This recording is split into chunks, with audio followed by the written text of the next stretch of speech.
காணொலி காட்சியில் பார்த்தேன். ஒரு சப் இன்ஸ்பெக்டரா ஒரு சப் இன்ஸ்பெக்டரை 2 பேர் மூக்கு மேலேயே குத்துறான். ஆனா அதையே தொலைக்காட்சியில் காட்டுறாங்க. வெக்கம் இல்ல இந்த முதலமைச்சருக்கு. காவல்துறை யார் கையில் இருக்குது? முதலமைச்சர் கையில் இருக்குது.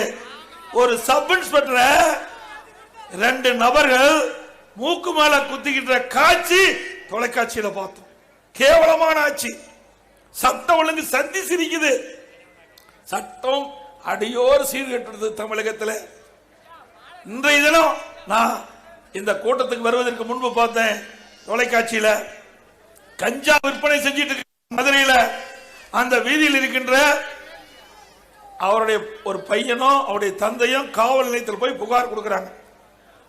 உடனே அந்த கஞ்சா விற்பனை செய்த நபர்கள் அவன் வீட்டை நோக்கி வந்து அருவாள்ல வெற்ற காட்சி பார்க்கிறோம். எவ்வளவு கேவலமா நடக்குது இந்த ஆட்சி.